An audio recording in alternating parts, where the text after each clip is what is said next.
And so the fun begins. In 2003, Quack, damn you. the Mythbusters embarked on an epic journey. I reject your reality and substitute my own.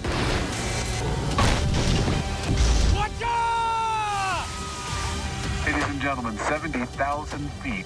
And with the tsunami of science done and dusted, This is it. This is the end. the team is back for one final intimate episode. You ready for the reunion?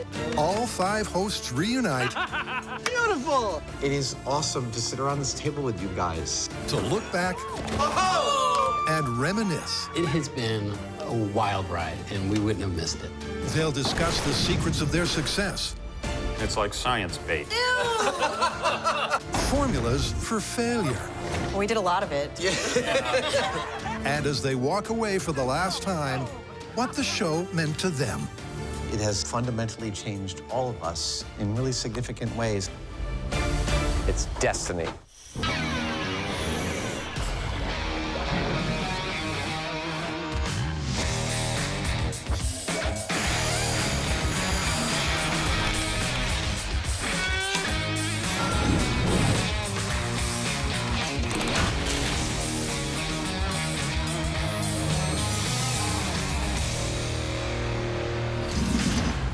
It is awesome to sit around this table with you guys.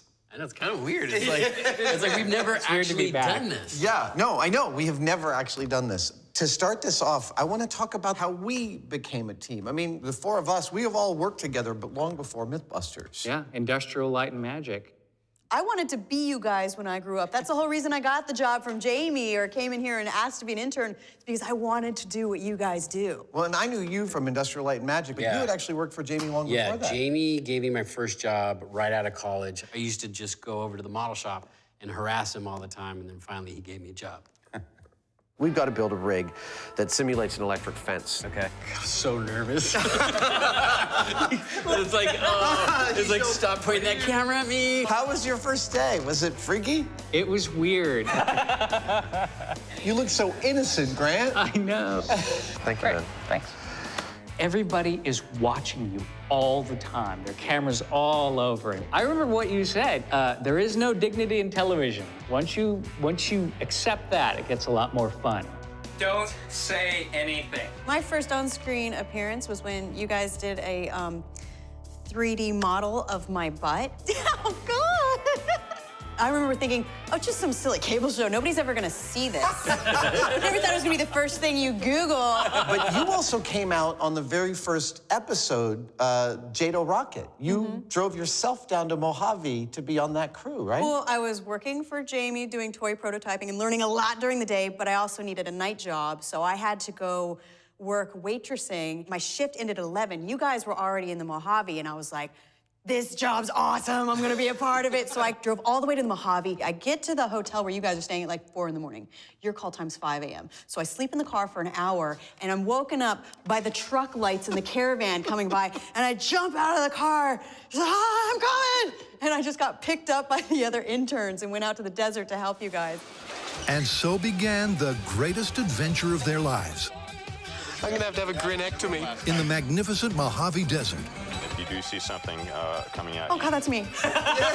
Yeehaw! 14 long years ago, it makes me nervous. You look the same. Look at how young Jamie is. the team hit the JATO jackpot and Mythbusters took off. God, I remember that moment. That's so awesome.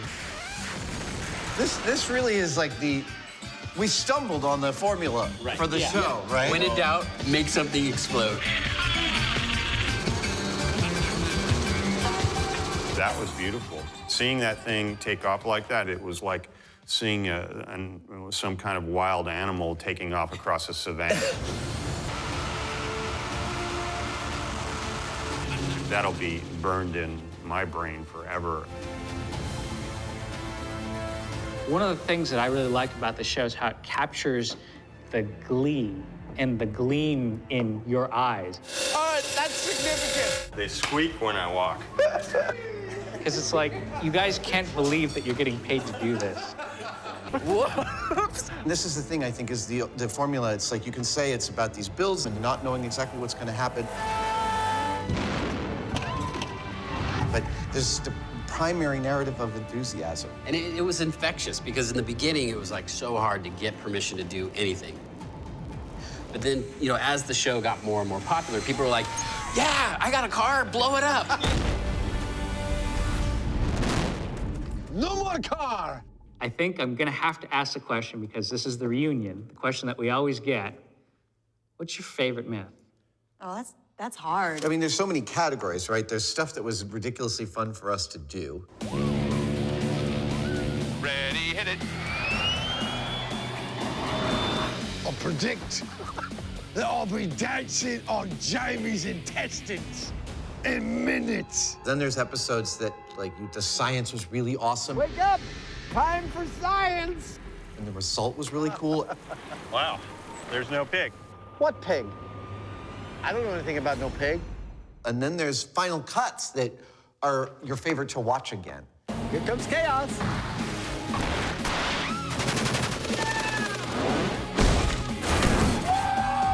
When anybody would ever ask me that, it was always the last thing we had just done. Right. And it was like, what's your favorite myth? And it was like, well, just yesterday we blew this thing up. It was the craziest thing I've ever done. That was awesome! And that would like happen after every single myth.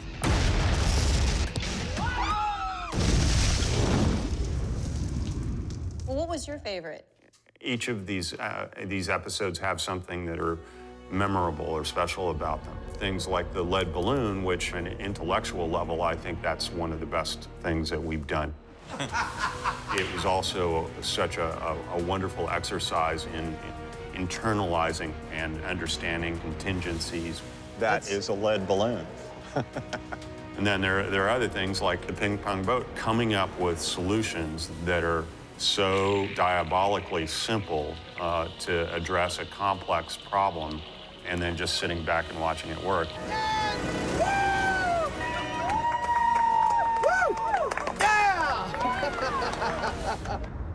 We've made a career out of making what seems impossible possible. That's why I love Lead Balloon as well. It was like the pointless exercise, and yet there's something thrilling in the storytelling. That you got it to work. Yeah, exactly. That's awesome. The moon landing episode.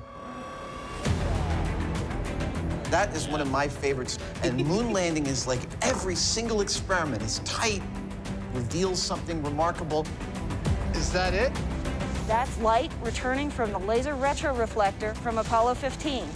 Is interesting to watch. And, you know, we even accidentally provided fodder for moon landing deniers because we made our moon stuff look so good. I mean, for me, honestly, Paper Armour. Oh, that was That's a fantastic story. Love historical myths, and I love that it was totally surprising. Yep. And even just the process of it was really fun, putting together old paper. That's the one where I was genuinely jealous watching the build. Oh, I wish I could do that. And the fact that paper is stopping weapons. I know. Which was like mind-blowing. You're like, wait, what? It didn't go through. You know, for me, I think it was wakeboarding behind the cruise ship. Well, that was insane. Well, it was just such a weird thing to do. The ship just kept getting further and further out to sea, so it was like at some point we had to stop. So it wasn't like, is this myth like possible? It's, is it possible for you to do it? And then we found out later that sharks follow those cruise ships. Yeah. Something just touched me! For the two of you, I personally think Blue Ice is one of the best things that has ever been filmed. That was actually one of my favorites because of the fact that I've heard that myth so many times. But it's been on the list since the very beginning. Yeah. And I just remember all these rocket scientists looking around going, it's not gonna work. This isn't gonna work. And they just kept, and we're like, we don't know, we're just gonna try it. Grant, coming up is one of my favorite things I've ever seen happen to you. I mean, when you see that giant chunk of blue ice. That's genuine surprise on our faces. And what you didn't see behind us, behind the cameras, were all the rocket scientists going, oh my God, like they were more excited than we were. Totally confirmed. I agree 100%. All right, well, you know, you alluded to this earlier, but it's not just the best myths, but we've had some of the best days on set. I mean, I feel like I've grown up on the show, and for me, what was super duper memorable, because not only was it one of my favorite myths, but when we did car drop, where we dropped a car from a helicopter and you remote controlled a car from another helicopter.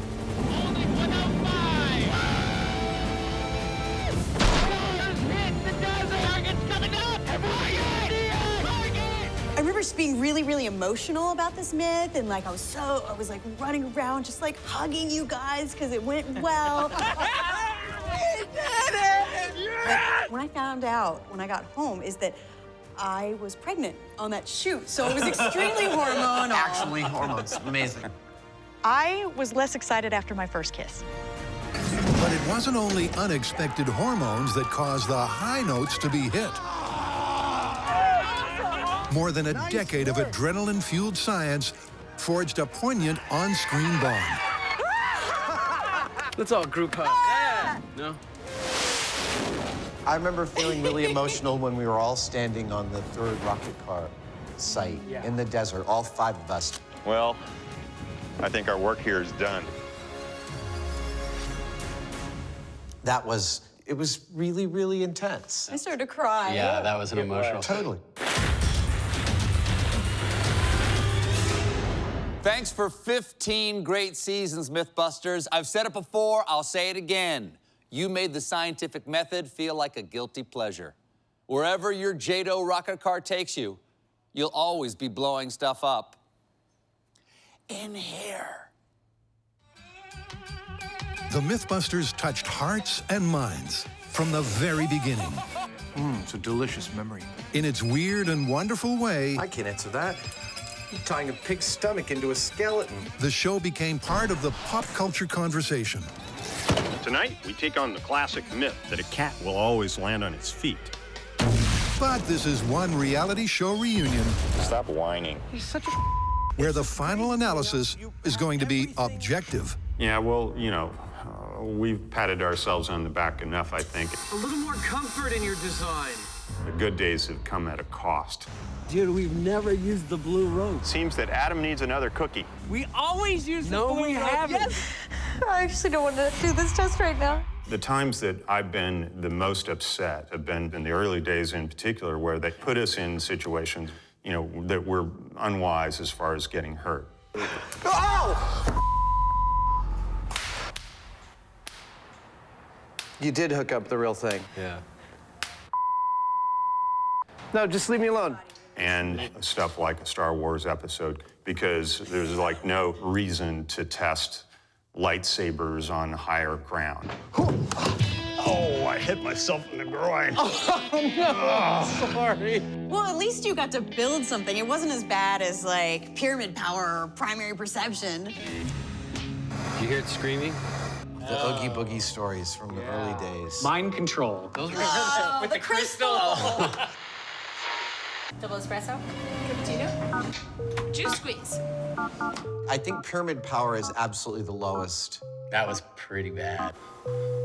I'm reading your thoughts right now.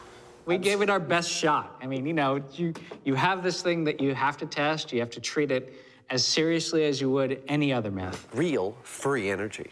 If we're going to talk about worst days, I think we all have the same worst possible day ever, and it's going to be Cannonball. Let's go. All right, fuse is lit. It's gonna be soon.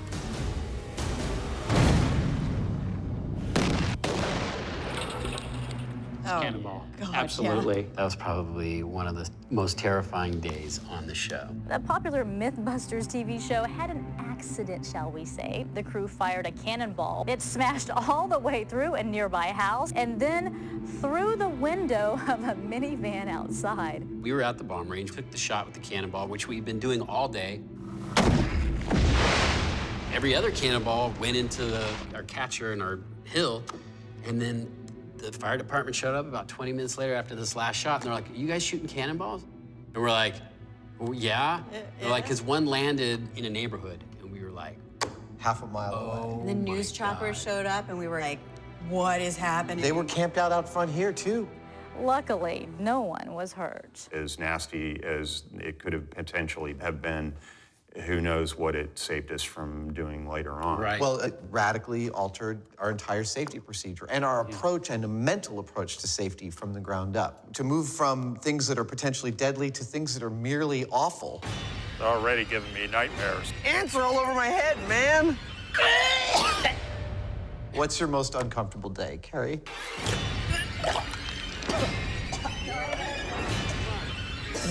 There was a time where I had to try to extract methane from your poop. Sorry. And I had to handle that in a bag, but I mean, the one that was the most... Oh, boo-hoo, I pooped in a spin bag. That's so gross. Yeah. The most traumatizing by far was the scorpions. They put like 40 scorpions on me. And I happened to paint my fingernails the color of their food. So they started biting my fingers. And because of that, when I get for real scared, I uncontrollably either shake my hands or feet. I can't stop shaking my foot. I can't stop shaking my foot. Stop it. I can't stop it. It was the worst. I think for me, probably every time I get injured on the show. You are a Which is little like accident all prone. the time. Oh! God, you, oh my God. How did you not get horribly hurt? Oh! I'm okay. You slid across the runway on your face. If it had been a BMX bike, I would have made that easily.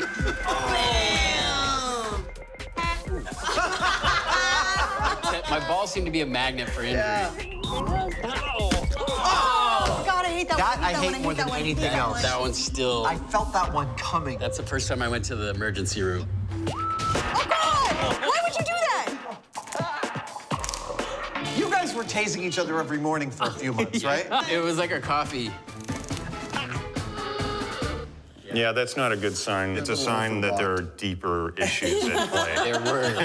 And you and I have the proclivity to refund whatever we've eaten recently. Yeah, vomiting. What's your worst vomit? That was mixing your types of alcohol. Because it's like a reflex when I sit in that chair, the motion sickness chair. I just sat down and she said, okay, it's time for the chair. I actually vomited the most in a single day while flying in the back of an F-A-18 Hornet with the Blue Angels. Come on, stick with me, Adam. You got it. You got it. Come on. Stay with us. Stay with us. We got it. Come back. You with me? I'm with you. I'm almost passed out there in a second. And shockingly,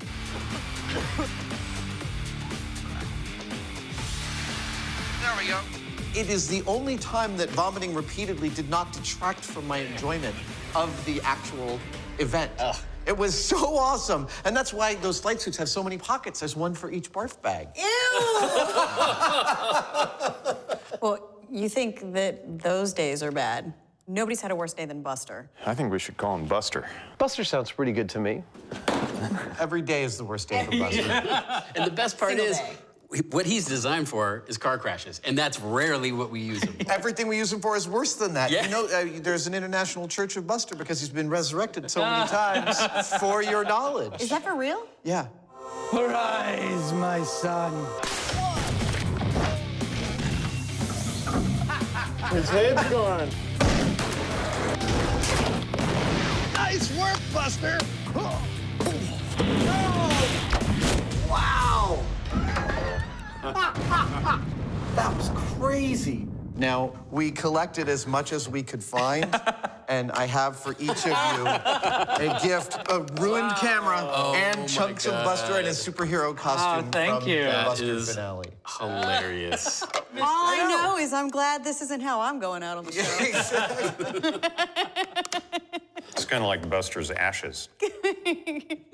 Wow. Thanks, buddy.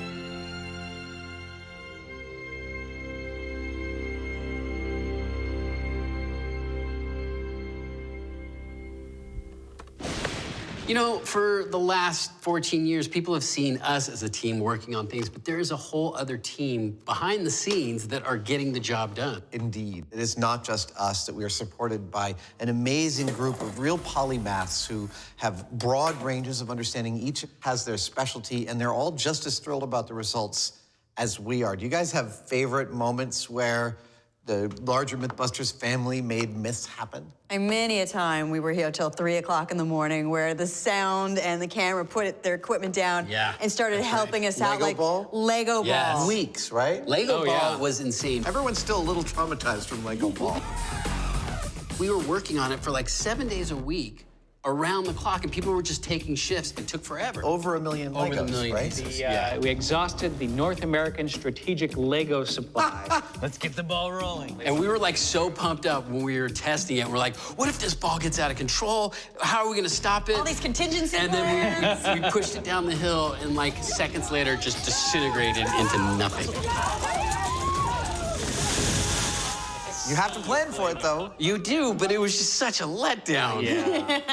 I have a great example of above and beyond. We were doing the original fart story, and I had built this elaborate device to capture and hold on to farts.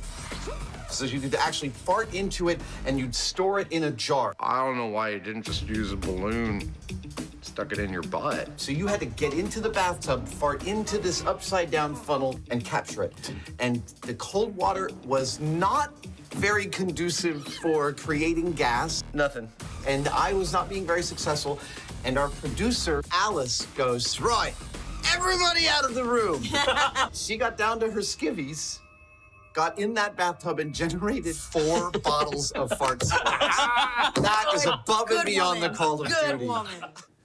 Guys, I'm heartbroken that you're going off the air. A whole generation has grown up with this show to be good, skeptical, critical thinkers who will go out and prove things for themselves. You've taught to an entire generation to be skeptics, to think it through, to analyze it, and to know that the only truth that we really get from the world is what we can go out and test and make happen. Is that beautiful or what? It's this little thing I like to call a scientific method. So you've performed a great public service. Thank you for that.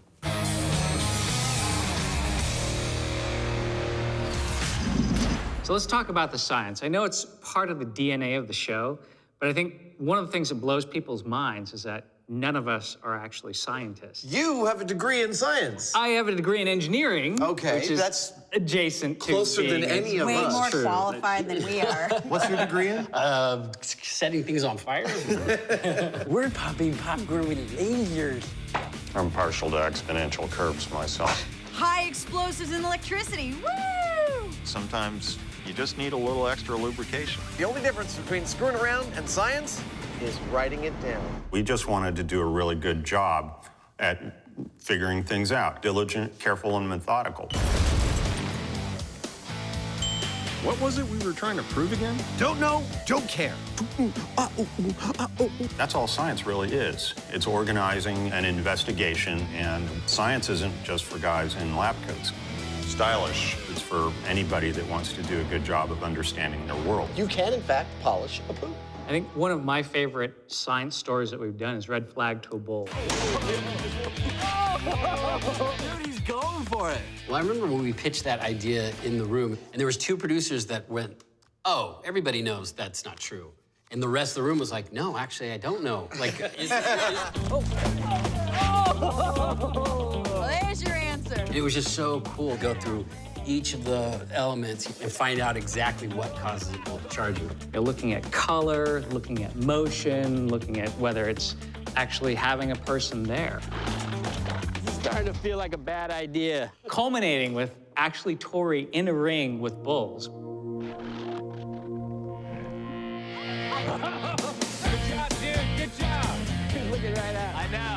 Early on, we had a story called Bullets Fired Up. Will a bullet fired into the air kill you when it comes back down to the ground? And in the research we found, the most extensive study done on this was written about in a book called Hatcher's Notebook, a famous ballistics textbook. And the US Army had fired something like 2,000 rounds into the air, and out of all of those rounds, they heard one and saw one. We went out to the desert with a methodology It's going that way. Fired a handgun 11 times into the air. We knew roughly how long it would take to come back down to the ground. I'm searching across the desert for a pencil-sized hole. And we found 6 out of our 11 bullets.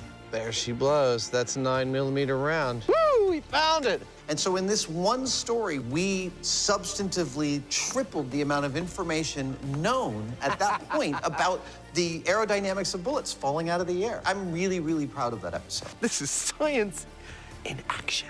One example of our work getting into the literature also was drain disaster,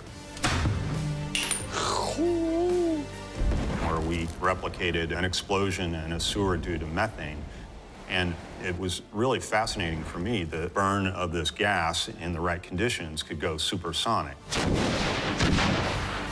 Wow! We consulted with experts on it, and we were able to do an experiment that was a significant step further than anything they could actually do in the university. This had never been done, actually, in that scale before. So I think that's a standout. We're co-authors of that paper. Yeah. You know, we're bringing out the standouts where the results we got are results we would stand by. And we all understand that that's also a rarity.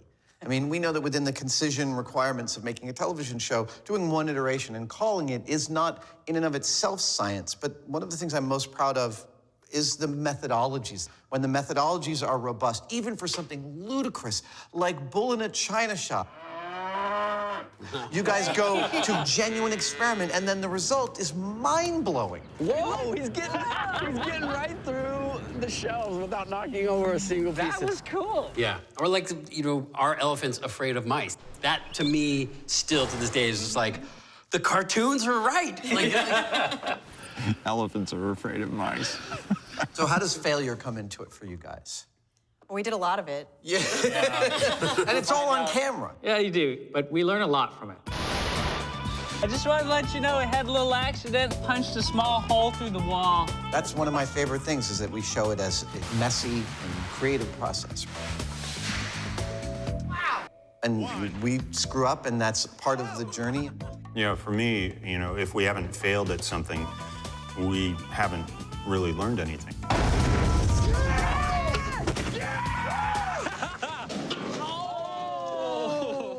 Along those lines, I've got this letter that I'd like to read. Dear Mythbusters, after hearing your show's ending, I wanted to write you to thank all 5 of you from the bottom of my heart because you literally turned my life around. When I was at school, I was basically on the road to nowhere until I found Mythbusters. Your show inspired my teenage self to care deeply about science and engineering. 6 years after I saw my first episode, I became the first girl in my family to go to university. And now, 4 years after that, I'm about to start a master's in chemical engineering. You've been fantastic role models, and I cannot thank you enough. Your show literally changed my life. It's really dusty in here. That's incredibly sweet. It's very humbling. Congratulations, and thank you for the difference you have made to young scientific minds all around the world. When in doubt, C4. Oh, my favorite myth was the original astronaut, Juan Hu. I think Buster, AKA Juan Hu, is ready for his launch. Who did not do enough testing in the lab. Boom. So clearly we're famous for more than just blowing crap up, but we're pretty much famous for blowing crap up. When it comes to favorite explosions, my favorite is the detonating water heater. And the main reason is that they feel like what my Wile E. Coyote Bugs Bunny inner child wants an explosion to feel like. Like it's slow and I have time to savor it. I like the fuel ones, like The air fuel mixtures. propane tank, Yeah. because it looks like the movies, like it's supposed to look. Big, fiery, puffy clouds. Terrifying. All right, for me, it was black powder shark.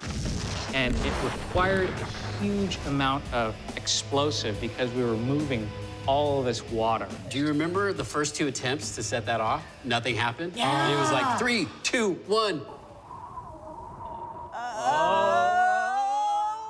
And we're all just There's standing there nothing like, worse. that's the worst. And all the bomb techs are like, They have to go out, they have to paddle out in a small boat to the middle of the lake, pull up this giant package of explosives and find out what went wrong. One of my favorite things to do is to try to actually control what happens and make it do something productive. 2 blasts canceling each other out, maybe.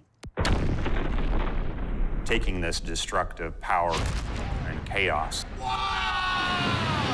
and being able to mold it and shape it and form it into something that has an end result. I love that about Mythbusters is we're not blowing things up just for the sake of gratuitous explosions. It's a tool. Like, we are using explosives as a tool to push this experiment. It's either a tool of experimentation or a tool of storytelling. Yeah. Jamie and I got introduced on an Australian radio show, and they said Mythbusters is a Trojan horse of reason hiding behind a thin veil of explosives. It's like science bait instead of jail bait.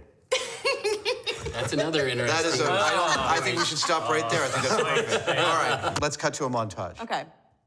Everybody, say it with me. Jamie wants Big Boom.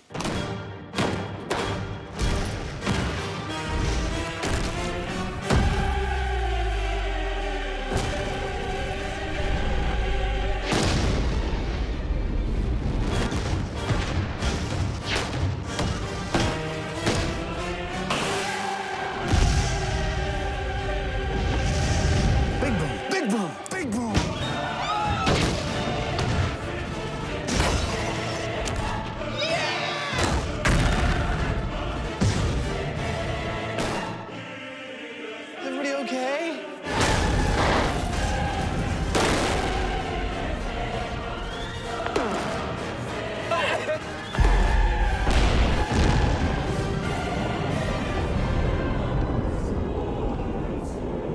That's what we do on Mythbusters. We blow crap up.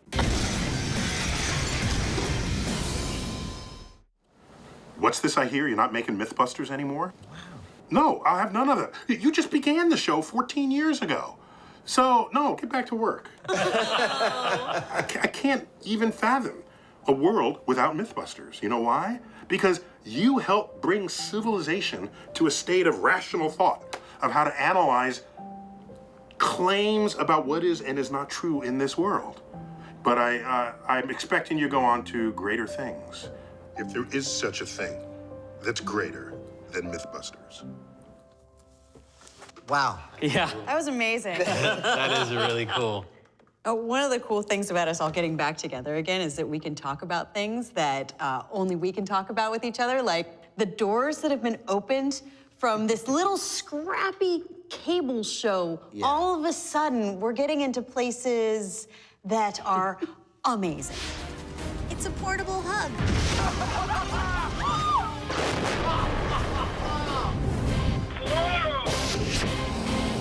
Okay, talking about access, we went to the White House.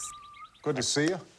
Welcome to the White House. And as Jamie likes to point out, we were testing poop hitting a fan the day before. And then, the next day, we were shaking hands with the president. Did you wash those hands? We did. Okay. We did. Well, actually, we're there loading our equipment in, and the Secret Service is running the sniffer dogs past, and Jamie turns to me and he goes, "We were at the bomb range 2 days ago. How are we not lighting them up like a Christmas tree?" And I'm like, "Shut up! Just be quiet." Southgate needs a little more security, everybody. My personal favorite is getting to fly in the U-2. Wow, we're already lifting. That's crazy. Whoa! Wow! That Beale Air Force Base invited us in. They only let one civilian take that ride every couple of years. Holy cow! The men and women that run that program and have been running it for decades are super dedicated. They were totally amazing. Right now we just passed the top of Mount Everest. And they gave me and thus our viewers an experience that very few people ever get. The sky has gotten to be a very, very dark blue. What an unbelievably beautiful day. Yeah. Aside from the 6 astronauts on the space station, we are the 2 highest humans off of planet Earth. The opportunities that this show has afforded us are extremely memorable. This is not a bad way to spend your day. I mean, for you, it was that ride, but I have learned so much, especially from you, Jamie. I have learned so much about building from you. We've gotten to do some really cool stuff. Decapitation hazard, everybody. This is gonna kill you. Yeah, it's all about the builds. Come on! I like it. It allows you to internalize what you're doing. When you get physical with things, it's not like you're just designing stuff on paper or you're just thinking about it.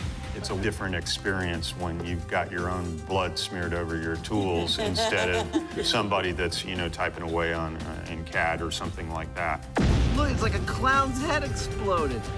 I'm particularly fond and also terrified of our Civil War era steam machine gun that spun ball bearings centrifugally. Just turning it on was, behind bulletproof shields, was terrifying. I'm very pleased and terrified. This is this barrel that's spinning it faster and faster. And meanwhile, while that is happening, there's these jets of steam leaking out everywhere. It was like this, you know, like this image from hell. We built an earthquake table that rivaled the earthquake table I had been to at museums. That was beautiful. That was a great build. It was a huge build. Huge! That was some heavy steel. And we knocked down a few buildings with it. I mean, like, how cool is that? I mean, that's a cornerstone of the show. From the beginning, we are not only figuring out the myths, but we're also making all the things that go into it. I know exactly what it feels like to be Michelangelo. When you see that when people visit the set, after a few hours, whoever is visiting the set for the first time goes, oh, you guys really do all this work. Speaking of builds, take a look at this. Let's see. Okay. Let's do this. Hi, everybody, and hi, Mythbusters team. I'd like to say thank you. Marron. Rose. I mean, I wouldn't have had the inspiration to actually believe that tinkering and creating can be a job. The show might be ending, but the spirit is still there, the spirit of learning, building things, and inventing and making. And yes, we will all miss you.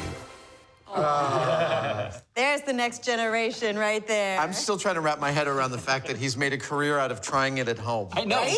Did he not listen to us? No. Do not Try anything you're about to see At home. at home. Don't try this at home. Whoa! There are plenty of times when we're doing stuff that's scary, but what about stuff where you genuinely feared for your life? Oh, creamer cannon. Absolutely. yes. We had an entire pallet of creamer, 5 flares, giant air cannon. What? Fire this thing off, and initially nothing happened. And then it roared to life. So we're standing not quite far enough back when it just started coming at us, making that A roar, a physical roar. What about the time when we tried to raise the little kid with helium balloons? That wasn't dangerous, but no, what that happened... part was the safe part. Right. Oh my God! It worked! So if balloons got up into the Raptor, his solution was to shoot him down with the BB gun. It's a fine solution. The problem was a lady heard somebody was shooting guns, and 2 cop cars pulled in, and instead of dropping the gun, our safety officer starts running towards them going, it's a BB gun, it's a BB gun, don't worry. And then that's when they drew the guns on all of us, and we all had to get down. including the little girl. We're all face down on the ground. That's twice on this show that I've had a gun drawn on me. Right, the other time is when we had the fake bomb, which it looked like it was a cartoon bomb, right? Candygram.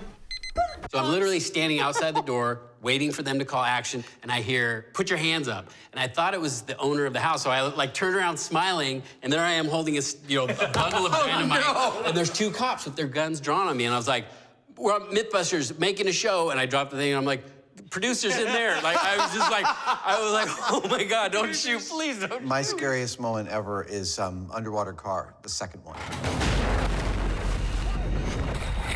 Absolutely terrifying. Here we go. It was terrifying watching you go through that. What Adam didn't know is that as frightening as his experience was, it had an astonishing real-world impact. Well, it was a typical day. It was right before Easter. And I got up and got Emily up and got her ready to go. I left about 4:30 in the morning. And I got about 3 miles down the road. And I hit a patch of slushy snow and went off and into the water. And I looked and their car was filling up with water. It was happening so fast. I crawled through the vehicle, got into the back seat with Emily, unstrapped her from her car seat, and I tried the driver's side door. That door wouldn't open. I had Emily in my arms trying to keep her out of the water, and I'm going, oh my gosh. I need to get us out of here. And then, you know, the Mythbusters thing came to mind. And it was like, okay, I have to wait. Even though I didn't want to, I had to wait till the pressure equalized in the vehicle so I could get the door open. I waited until that moment, pushed the door open, and it opened like nothing. And I kind of swam, walked, and I kind of held Emily above my head to keep her out of the water and got onto the road.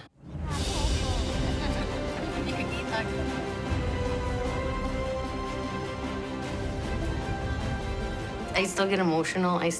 Every year on April 3rd, I still kind of go, yeah, this could have been the day me and her weren't here, you know? Wow. I don't know what to say to that. That's intense. We're not just blowing things up here, people. Bye-bye.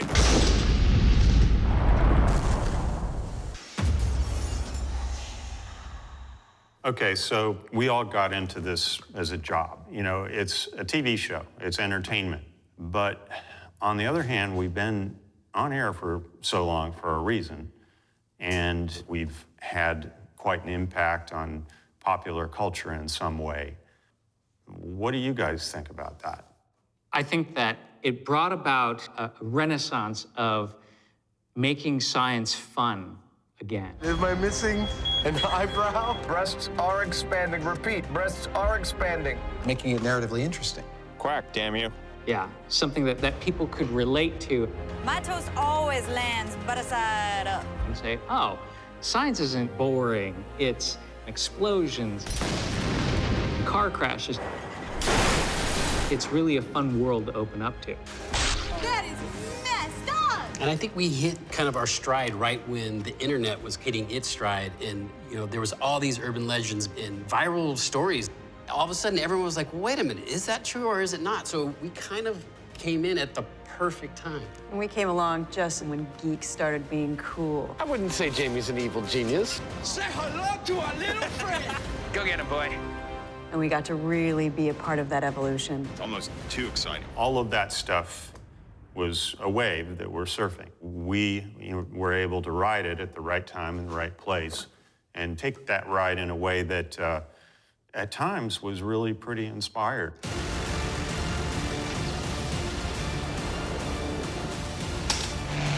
I definitely like science better when it's got a view.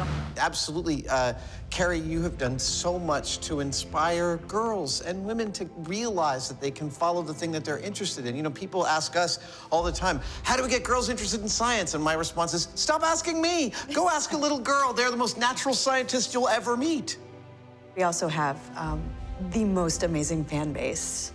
They have really supported us, and they are an above average group of people. And they are the reason why our show lasted so long. Because in the beginning, there was just a small group, and it just got bigger and bigger. Well, speaking of Mythbusters resonating with fans, we have a video that bears directly on that. Let's take a look.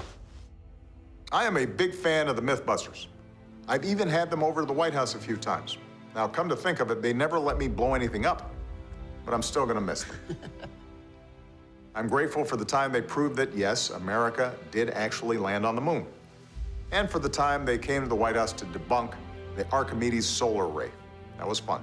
So after more than 1,000 myths tested, after more than 900 explosions, after 83 miles of duct tape, I just want to say thank you to Adam, Jamie, Carrie, Tori, Grant, and all of the Mythbusters team for entertaining us these 14 years.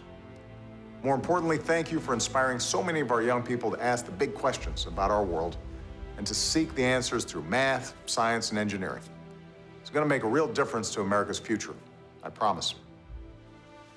We'll be better off because of you. But the Secret Service will rest easier without you around on our South Lawn. Congratulations on a great run. Wow. Wow. That's cool. That is kind of intense. Yeah. I gotta say, it means so much that you guys came back to sit at this table to help us say goodbye to this show. Mythbusters would not be Mythbusters without the three of you, without the five of us. And it's vital that you came back to say goodbye, and I really appreciate that. Well, it has been a wild ride, and we wouldn't have missed it. You know, when something's a part of your life for so long, it's hard to say goodbye. So, thanks for the chance to say goodbye. Jamie, thanks for giving me a job. Me You're too. right, it did change my life. Absolutely. It has fundamentally changed all of us in really significant ways. And to the fans, we would not have been able to make this show without your enthusiasm, your support, your encouragement, your ideas, your criticism, and your comments have all made this show what it is. And it would not be here without you. So we thank you as well. Thank you. Thanks, everybody. I'm Jamie Hyneman. And I'm Adam Savage. We're going to find out what happens when you strap a rocket to a 67 Chevy. Oh, yeah.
Thank you.